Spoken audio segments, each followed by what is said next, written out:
Testing,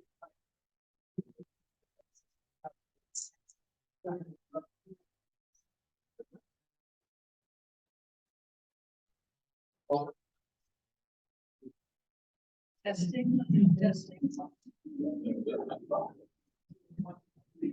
All right, I think we'll go ahead and get started this evening.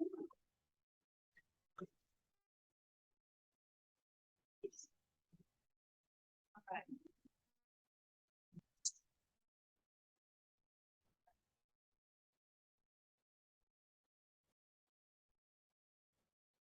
All right, let's go ahead and get started this evening.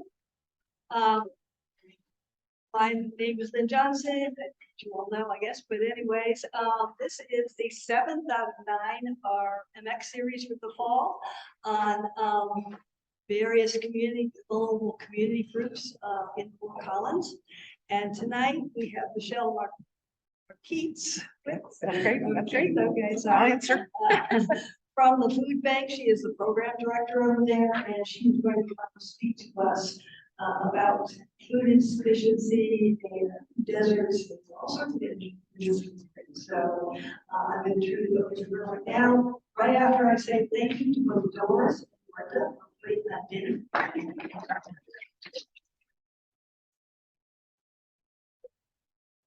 Yeah. Hi, everybody. It's much louder. Is that good? Yeah. Okay, good. So Lynn said I could go till 8:30. Is that right? 40 anywhere. I have my timer. I could talk and talk and talk. So as she said, I'm the program director. Today is my 2-year anniversary at the food bank. Yes, yes. So exciting. I worked with Mark in the past. So for folks who know Mark, his wife, so we were in tech together and transitioned to nonprofit. I had been in the food bank before. I had sorted canned goods. Like, I knew how it worked. And I hope to share some of the complexity. I loved the prompting questions that Lynn sent me about food insecurity, food deserts, some successes, and COVID forced some of those challenges we have. So I'll walk through this presentation. I did start my timer for 30 to 40 minutes. So if I get long, I'll talk faster, and I'll go through the slides faster, okay? And if I see anybody dozing after eating the wonderful dinner and the dessert, maybe we'll all stand up for a minute. So we'll go from there. So we can go to the next slide. I just wanted to start. So I've only been in the food bank for 2 years, and I understand and I've learned about the amazing work that you guys have partnered with the food bank. And I just want to start with a huge thank you from the food bank. So 29 years long that you guys have partnered with the food bank and impacted our community. Okay, so we can go to the next one. You do a monthly donation. So I don't know if all of you are familiar with all of this. And so I'm going to keep sharing because I just think it's pretty amazing. I know there's parts that I'm missing, i.e. the Matthews House and that partnership is not on my slide. The church makes a monthly donation to the food bank and has done that. I believe that it's about $420 every month, which is amazing over a year. And I don't know how long it's been, but it's been many years. So we can go to the next. We had some colleagues that did your annual fall honor prop walk. So again, thank you, thank you, thank you. We'll go again. The work with the McBackpack. So as the programs director at the food bank, my team does a lot of work with kid feeding. So under 18 kiddos. We do it during the school year for after school programs, and we do it in the summer to bridge that gap with the kiddos that normally get food at school, that's not available. We feed the kids. So the backpack, the work that group's doing to feed the kids on the weekends, it's a great partnership. So supporting empty bowls on the next click. I did not know Cleon. Amy asked me to say that we heard of his passing. Amy went way back with him. And so We're sorry to hear of his passing, and we hope going forward that Empty Bowls collaboration can still happen. And there's so much more. As I said, I tried to capture a few and talk to those, but you guys are amazing and we love the partnership. So the next slide is just, it's fireworks. Thank you so much. Thank you. We should celebrate. So again, the next slide, the food bank for my computer didn't work. Sorry guys, the cables. So I've got two wonderful assistants right now. For those who don't know the food bank, it's our vision and our mission are very simple. So we believe that we need a hunger-free Larimer County. And a little bit different than other food banks, we're one county. Many times food banks are whole states or multiple counties. So we're just Larimer, and we believe we've got to get there. Our mission is to provide food to all in need. And so we've done a lot of work. I don't really talk about it. You guys can ask questions. We're working our way through, and again, I'll use our word, EDI work, equity, diversity, and inclusion, and how to incorporate that into our practices and our clients and the different projects that we do. So, but all in need, and we do it with community partnerships, thank you guys, and hunger relief programs. And I'll talk a little bit more about hunger relief programs as we go. So the first question that I was going to talk to in the next slide is the prompt. Did you guys know these prompts? Linda, because she gave them to me. But so she thought these would be good topics, and it's so great that I was able to get everything that we wanted to share into the prompts. But how broad is the problem of food insecurity in our community? And do we have food deserts? When I wrote that the first time, I wrote dessert. So don't hold that against me. Maybe I was hungry, waiting. So truly, Fort Collins does not really have a food desert. But we do struggle with folks having access, availability, and knowledge of the flow. And so, yeah, it's not really a food desert, but we have to constantly, and I'll talk more of how do we share that. And you guys are a great example that now you'll tell two people and they'll tell two people, and we help spread the word. So we ask for feedback quite often. We can go to the next slide. One of the things we do though, we have so much data, and we feel blessed that we have data. Data is the start of our storytelling. So this is some Feeding America data. So we're one of 200 food banks in the US under the Feeding America umbrella. And a lot of people say, what's that get you? Why is it important to be there? They have the national negotiating ability to like Kraft or Nabisco or large food companies that have excess food that we can purchase and or that gets donated to the food banks and distributed. They also have an amazing research arm. I have a graduate degree and I love numbers and I love research. And they're doing great things in all the communities. So they can send out surveys to the food bank, to our clients, to our partners, roll that up and do some legislating as well. So at the very end, I'll talk about a great thing that they just did. But you can see the state of Colorado on there, and we kind of get to that light green. So where there's pockets of hunger.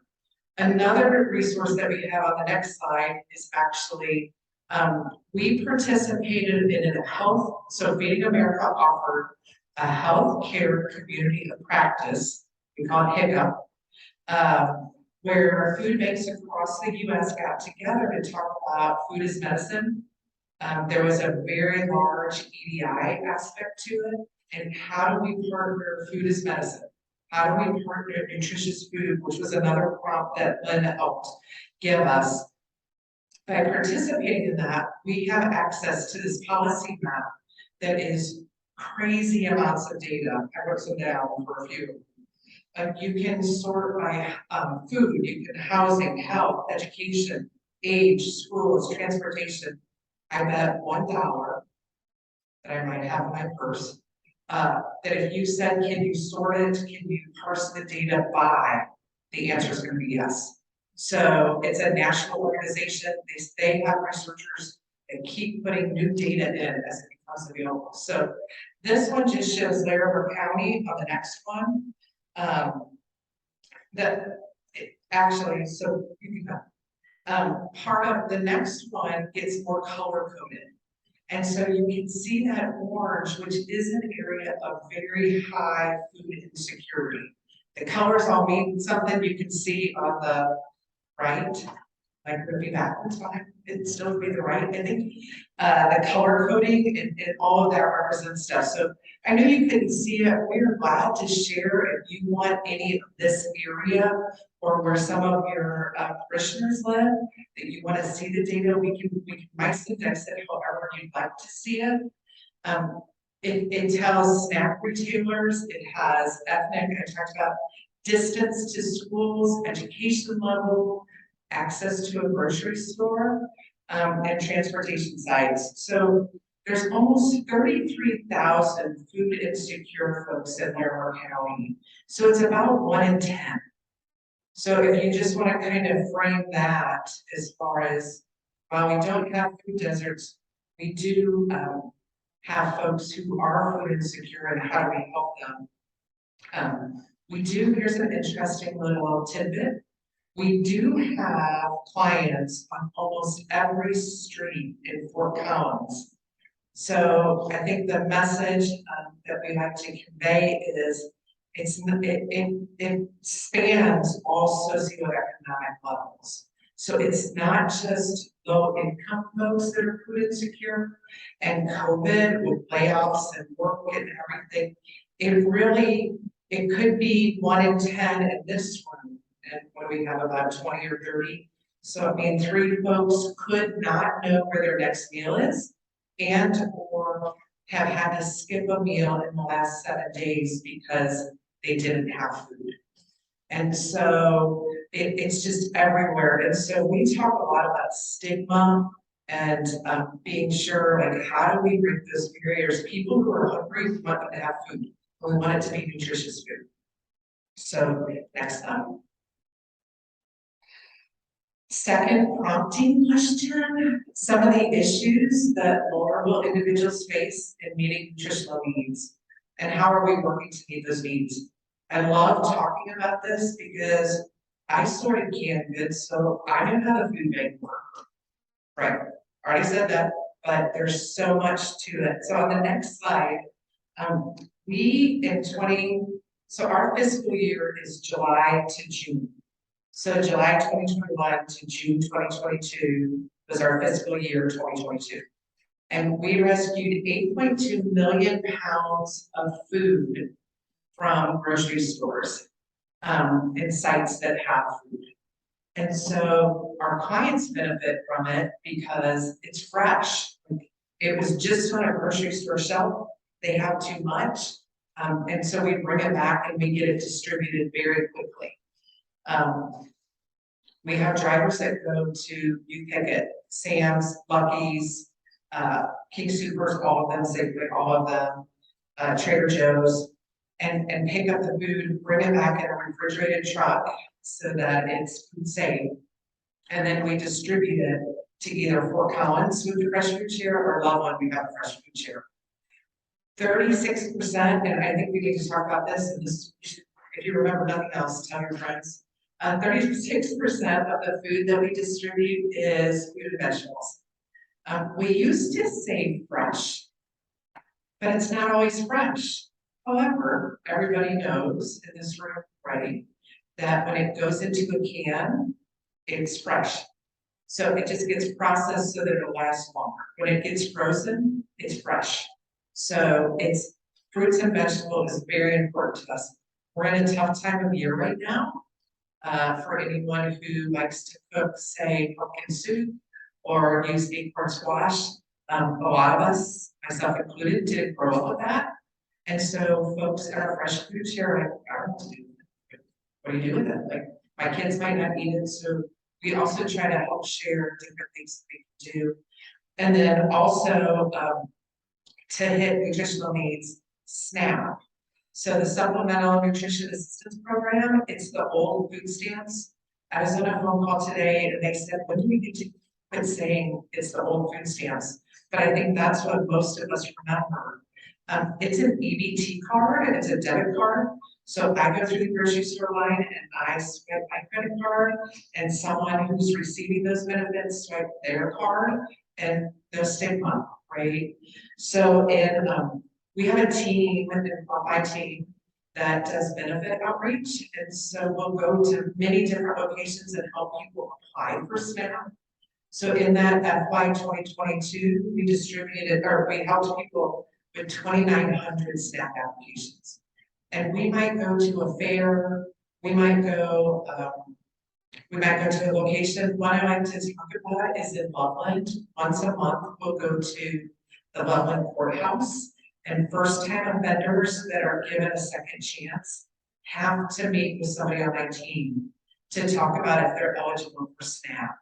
And the way that I really tell the story is, so you just did something, you got in trouble, but you're getting a second chance, and you're hungry, so you go into the little mart and you steal food because you're hungry. People can't go without food. And so we try to get them connected to all the resources.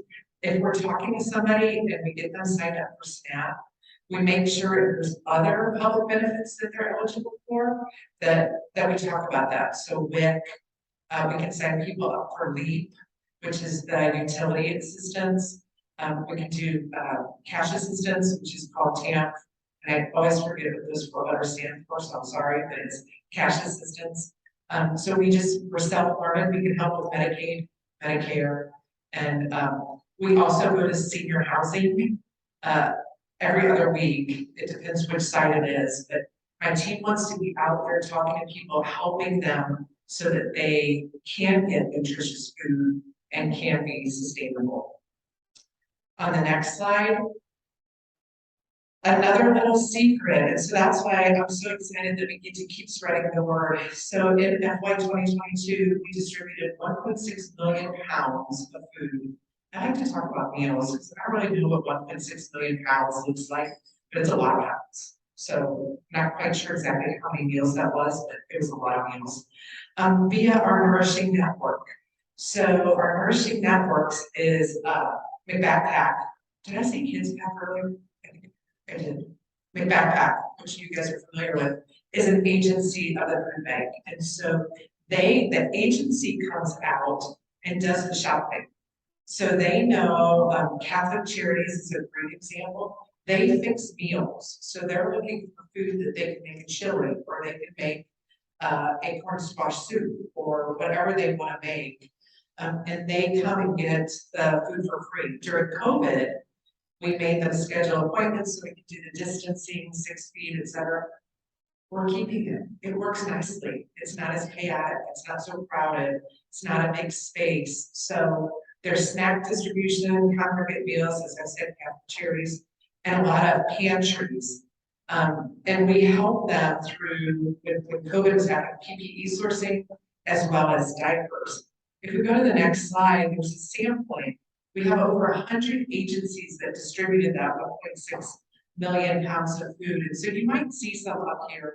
Several of them are food-based, like they're there to help their clients with food, but many are not. And so you'll see some churches on there, or Salvation Army, Elder House. Their primary mission is not to feed people. We all recognize when people are hungry, it's hard to be fulfilled. And so they'll come get maybe snacks. I heard you guys might have, or you had a speaker on CASA, I think. And so they come and have a pantry. Family Medical Center has a pantry that they get their food from the food bank. Anybody can go there. You don't have to be a patient. But again, they're getting more clients that we wouldn't necessarily get if we had.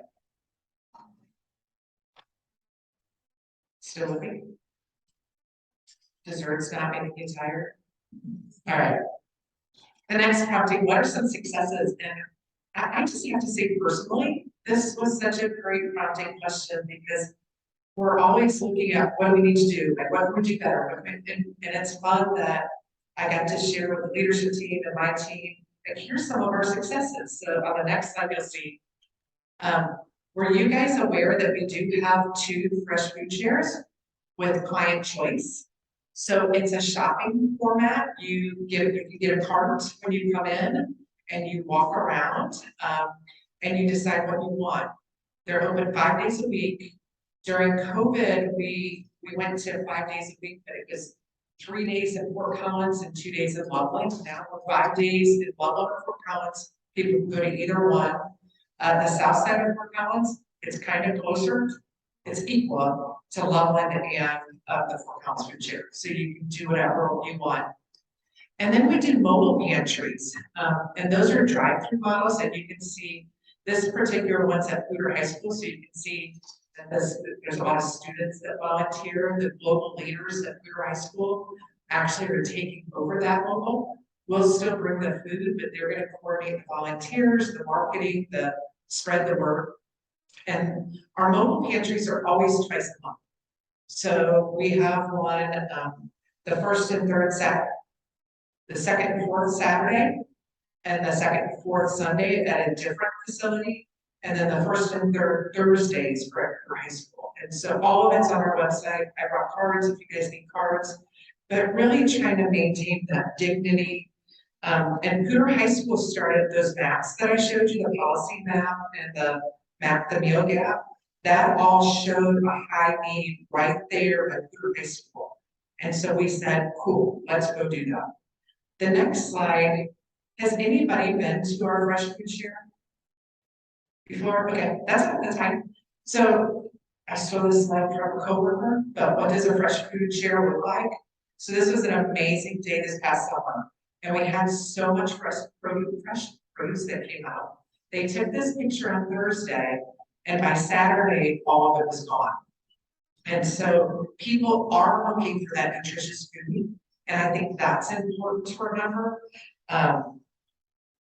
The growing season in Colorado, a lot of our farmers, this year we've been able to purchase some of their extra produce, which is so great. We do that through grants, but oftentimes they just have a little left, they'll donate it to us. And also folks who do their own farming and can't get through everything and don't want to can, they'll make donations. Apples are typically really good. Didn't seem to be a good year, at least for my apple tree this year, but last year we had tons of people bringing apples. So if we go to the next slide, so just a little bit more on the fresh food shares when the clients come to pick up food. So again, I said it's grocery store setting, no limits on some items. So some of the items that are hard for us to procure right now is eggs. So with the bird flu and everything going on, so it's really hard for us to get eggs. When we do get them, when the folks are going through, it'll be, you can only have 1 or 2. Meat is the other one. That's we do have a grant, so we buy meat, but that's another one that it comes and goes. And that grocery rescue I talked about, sometimes we'll have meat, but if we don't, then that happens. We do have a goal to have culturally relevant. It's a slow ride to figure out, like, I obviously am standing in front of you as a white woman.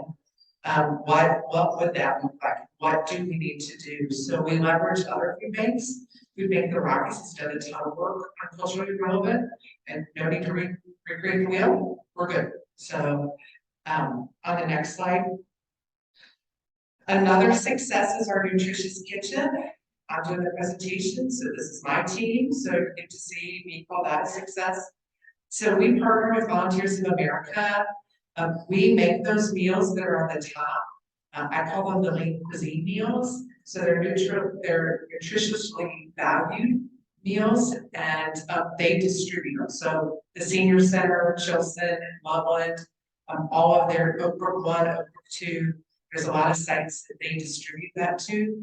We had to go to, it used to be congregate, so it would be very similar to what you guys did with catering style. But we had, during COVID, we had to have ready to go. And so we bought a packaging machine that does that for us.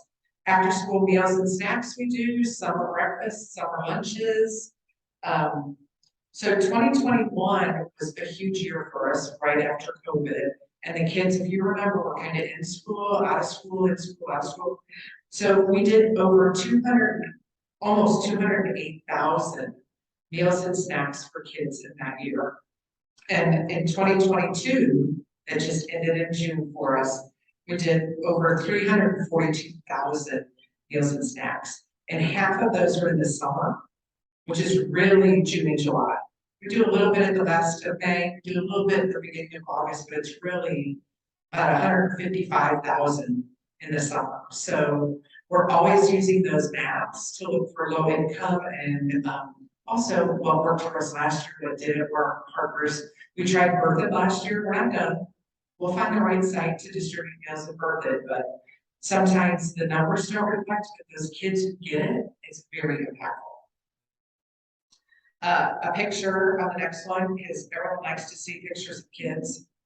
So this is from our lunch lab.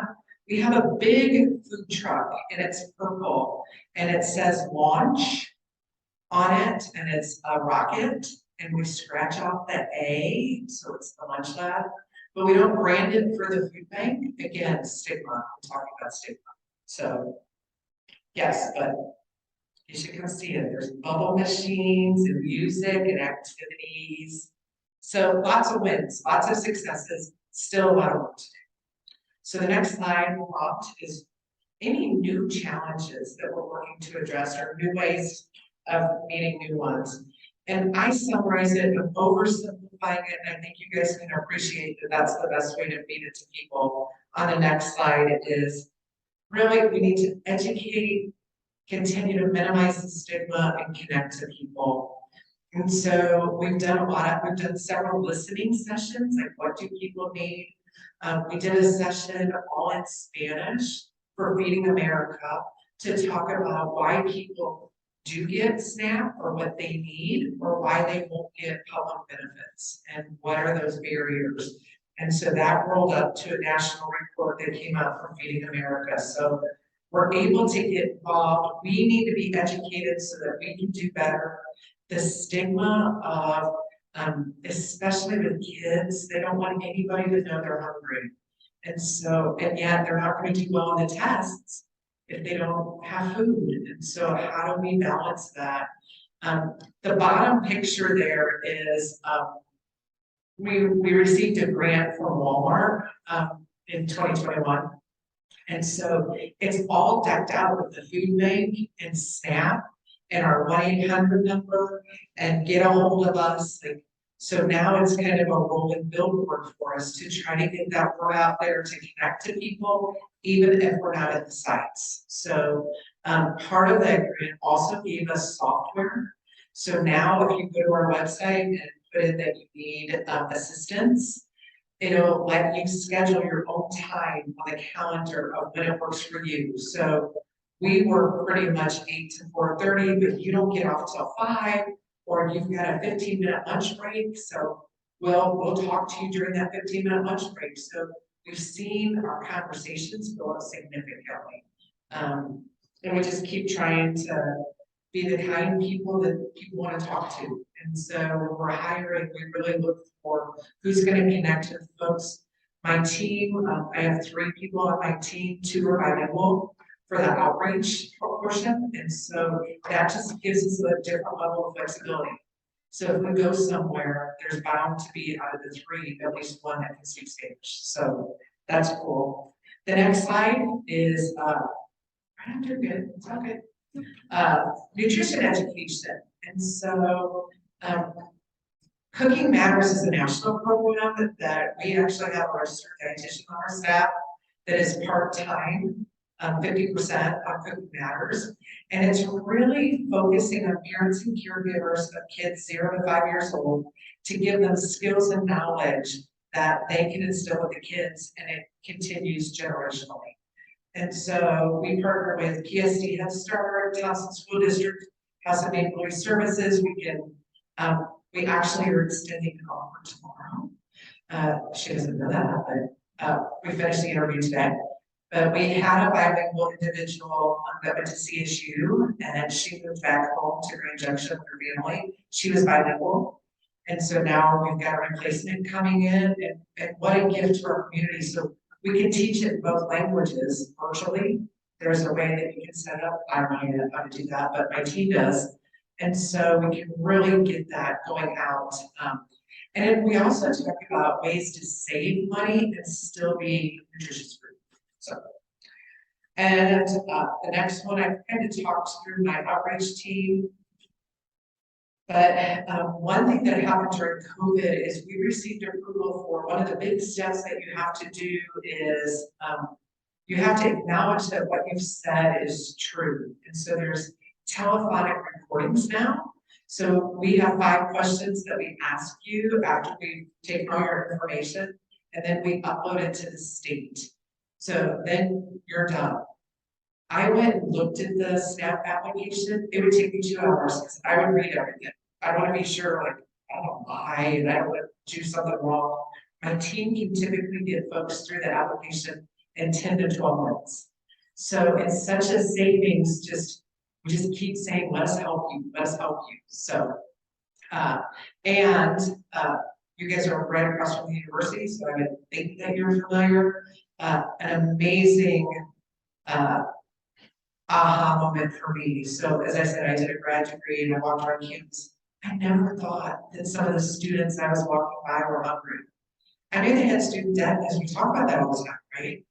And I called my sister who had 2 kids at the time in college, and she goes, there's not hungry kids on campus. And I'm like, because it's hidden. They don't want people to know because the stigma and the pressures of that. So if you ever has anybody been over to the Rants Against Hunger pantry? Oh my gosh, it's so beautiful. So they just got that property within the last year, and they'll get food from the food bank, and we take it over there. Michael Buttram runs that program, and he's just an amazing individual. He's under basic needs because they also recognize we get you food, but if you don't have a place to live, or your utilities are shut off, or you need insurance. So they're making it very holistic as well. The newest item on the next slide for us is our napping project. So we had a volunteer that felt that diapers were important for kids, and who can argue that? But oh my goodness gracious, I had no idea. They're so expensive, and then you have all the sizes. What if somebody gives you a size and it doesn't work, et cetera, et cetera. So now we distribute diapers, and I think you guys might have done a diaper packing. I was trying to get confirmation today that they were out of town, but people love getting the baby diapers because, you know, if you've had a baby, you know the babies go through a lot of diapers. The preemies 5, 6, and 7 are the hardest ones for us to procure, and also are the highest in demand. So we do diaper wraps. So we take the big boxes of diapers and we put them in packs of 25. And so folks can come get 50 diapers per week, and it just helps. And when we have wipes, we can definitely share the wipes, but those come and go too in different volumes. But Jan believed, we believe that diapers are essential, not a luxury. So something new for us at the food bank. All right, the next one, we'll go fast. In what ways can either the church as a whole or individual members working on their own best support the food bank in order to meet the needs of the community? Well, that could be 10 slides. So, but again, 8:30, gotta be done. So on the next slide, I thought I'd just share what some volunteers do already. So if you were to sign up, like almost all of these are almost always available to help. So when I was walking through the warehouse today, we have these huge pallets of, I was gonna say watermelons, but we have them of onions. Well, nobody wants 50 onions, right? So we repack them to, it depends who's in charge and how big they are, but 6 or 7 onions. Because you can put an onion in everything. You can put it in soup, you can put it with chicken, you can put it with just everything. So you can help make meals in the kitchen. And so oftentimes that might be stuffing bags with a portion of frozen corn. So you don't really have to know how to cook, but you're helping us establish the nutritional meals that we need to send. Working in the warehouse, sorting canned goods, that's where I had started before I ended up. Helping clients select their food, so we just like to have people talking to our clients when they're going through, like, people talk to you at the grocery store, right? Sometimes find what you're looking for, etc. Checking in clients at the food shares. So we do check in clients. People can be anonymous if they want. We do a lot of grants, and we have to report out, and oftentimes there's questions of like how many people under 18, how many people over 60, how many people, and so when we have the data, we don't do anything with it, we don't distribute it, etc.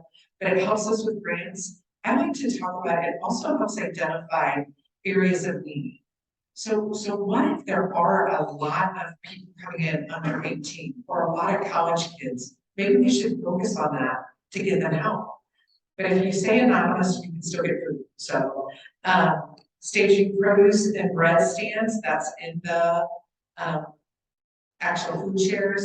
Collect and deliver frozen turkeys, help at our fundraisers, which you guys already do. Empty bowls especially. Create birthday bags. I will show a picture in 1 second. So where can I help? So I thought these are different jobs you could do on the next slide. So here's all the hours. Oh, I'm sorry, you can just do these. Here's the places where you can volunteer, what's going on, and their hours for your reference. Mobile pantries, I told you there's actually 6 opportunities that are mobile pantries. You can donate frozen turkeys. Oftentimes we say money's so much better because our dollar can go so much further and be matched because that Feeding America overarching. Turkeys is where we say, if you can drop off turkeys on Thursday the 17th, it's going to be at the King Supers in Loveland on 29th, and it's also going to be here at the Drake Center. So Tour to Turkey, we hope to distribute 6,000 turkeys to folks in our community that need turkeys.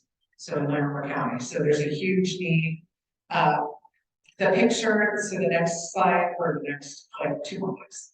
Great.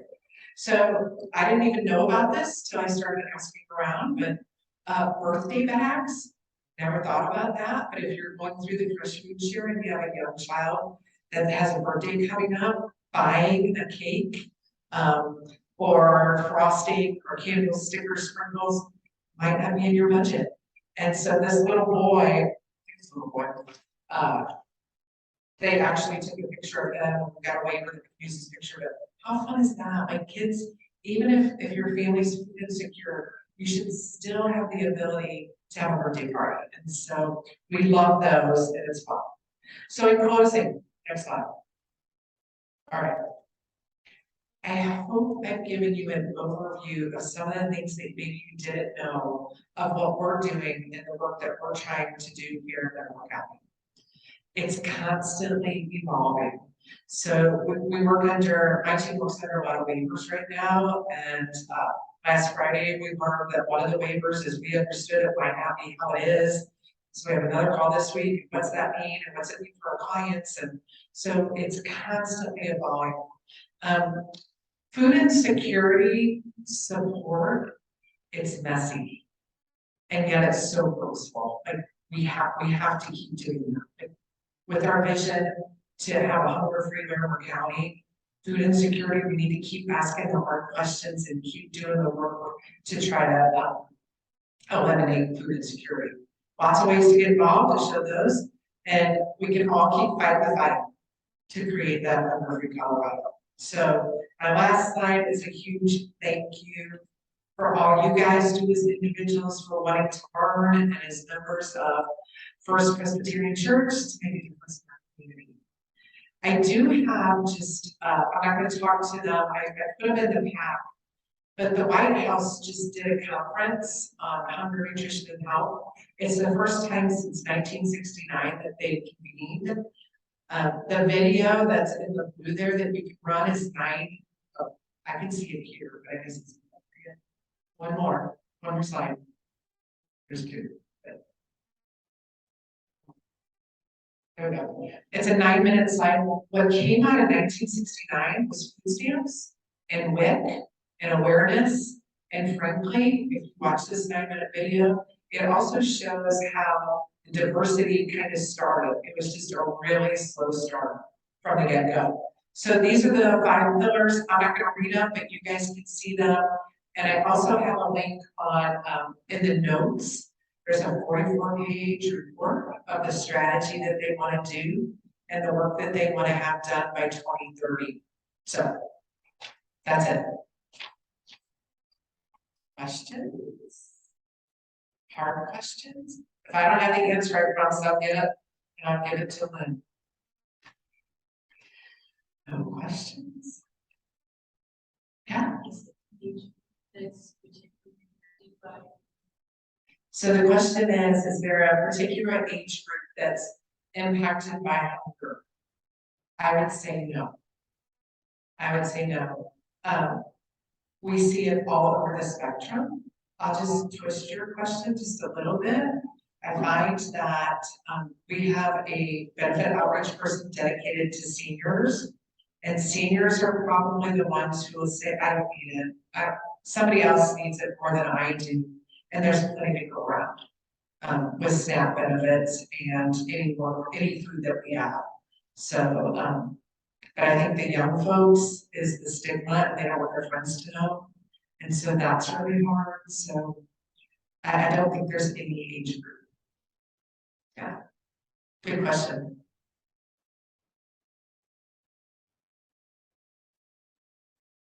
You guys just in awe of all the data I shared. Yes? For a very good presentation. I have a question of those who don't have that transportation, probably have Oh my gosh, what a great question. So the question was, for those who don't have transportation, how do they access the benefits? So we try to make it as easy as we can. So we're exploring some delivery options. I don't know what's going to happen, so I'm not going to talk about it too much, but we recognize that as a concern. Anybody can pick up for anybody. So we call it a proxy. If it's a federal program, you have to have a piece of paper that says, Michelle can pick up and deliver your food for you. The government requires that. If it's just coming in to get food, anybody can walk in the door and they can say, I'm getting food for somebody, or they could just walk through, say anonymous, and get food. So a neighbor, a coworker, a church member can get food for anybody, anytime. And any of those fresh food shares, mobile pantries, any place that we distribute food. Do we have trouble getting volunteers? So we did obviously during COVID. So we pretty much turned over our volunteers during COVID because people didn't want to come out. I know if the people in charge of volunteers were here, they would say, I'm trying to think what they would say.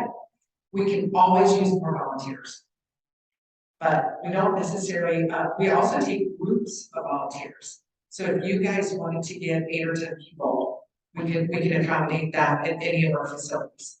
I wouldn't say that we have problems getting volunteers. We just always can find something for them to do. So we keep saying more and more and more. And as we do more services, then you need more people to do the services. So I think I say no, we don't have problems getting volunteers, and we would love to see all of you there anytime. Yes. So probably an unfair, admittedly, and complicated question to ask, but I know our mission teams here at First Press both work at the level of meeting people in their immediate need, of course, in this case, people who are hungry, needing food, but then also try to step back and ask the question, why are people hungry to begin with? And so thinking about that from a advocacy perspective or policy perspective, sort of the analogy that we use, obviously that a lot of people use, is the downriver, upriver. Mm-hmm. Downriver, you pull people out who are drowning. Upriver, you try to figure out why do people getting in the river to begin with. Of course. So from the food bank's perspective, and seeing this actually is what prompted me to ask the question, you know, at sort of a national level or local level, Does the food bank work in partnership with state leaders, local leaders, trying to think about why do people get hungry, and can we be a part of helping prevent it? So maybe 20 years from now, 50 years from now, we don't need a food bank. Sure. Everyone has access. So how does that piece of the puzzle play out? Yeah, great question. And this White House conference that went on, Feeding America, the CEO of Feeding America, she was in it. Like she was part of the team that put on the conference. So we were represented, we collectively. We ask that question every day. So at the state level, there is a Feeding Colorado. So that's an organization that does lobbying and advocacy, and it's the 5 food banks that are in the state of Colorado, us being one of them, to try to make real change. We also do tours. We actually had one of Senator Bennett's people come and see the lunch lab in the summer, and we were able to throw some of those numbers at him, and he took some notes, and he was familiar with the food bank, but he didn't realize everything. So anytime we have a chance, Amy does many interviews. She's our person for interviews. She was recently on a national interview program. And so we just keep talking about it because we do have to fix why are people food insecure. And I think some of that comes down to what you all have been learning about, affordable housing. You know, how do we give people habitat, neighbor to neighbor? Somebody who's this close to losing their rent, neighbor to neighbor might be able to help with just 1 month of rent. Like it's so complicated, and we as a leadership team, we have a leadership meeting every other week, and we're like, numbers are up, numbers are down. Why is that? My kid meals are going crazy right now, and I have to believe, I could be wrong, but it's because kids aren't getting breakfast and lunch now every day in school like they did with COVID. So we have a ballot initiative, Amendment FF, I just read about it yesterday. I knew about it, but that's going to give the state of Colorado only breakfast and lunch to all kids. And I think I worry about the free and reduced lunch kids, they'll get it. They fill out a form, they qualify, they get it. The kids the haves, as I like to say, the middle upper class, they're fine. They don't need that. It's those kids in the middle that I'm like, oh my gosh, like we have to help them. And so we're constantly, or the child care tax credit, well, that stopped. So like are more people coming to the food bank because now they don't have that tax. Every day, it's not one thing. And so, but your point is so well taken, like we've gotta fix the system so that kids and adults are hungry. Yeah. Yeah, great question. All of you, great questions. Yeah. Well, thank you so much for your time and lovely being here. Yes, thank you. Let me just take a minute to look at a electronic backpack, which happens here, which I have been part of now for about 4 years. And it happens every week, Monday at 12 and 12:30. Food bank truck drives up and delivers food. It's about 40 people, but they can always use more.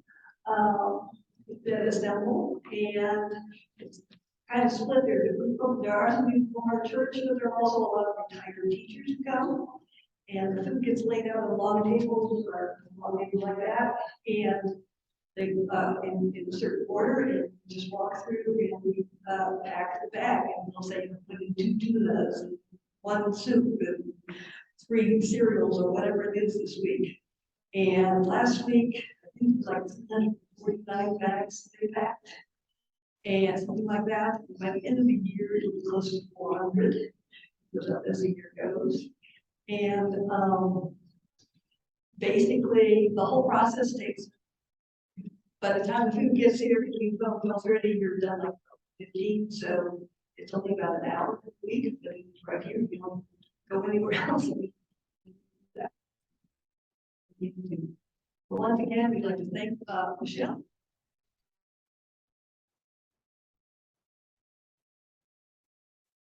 We do have a presentation, so if you're interested in things with videos and stuff like that. I can email that to you. Next week, Matthew's house, which is also located here at the church, is going to come talk to us about all the work that they're doing. And then, you know, one last week with the board appointed special advocates. So that's what's coming up. Let's close with prayer. Dear Lord, we thank you for this time together. We thank you for the knowledge we gained tonight.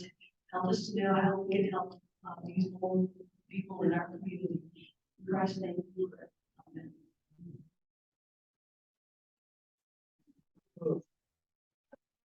Yes, kudos, yes. That's so great. I can leave these with you in case other people have questions or that's what if you want more, I can have more. I don't know how many. Well, you can always leave, because I can leave them in the. Yeah. Okay, sure. Was that what you expected? Yeah. Okay, do you want to quit recording for your file? Yeah. But it was okay? Yeah, no. So if you have more questions or need those answered, I'm glad to get those. for you.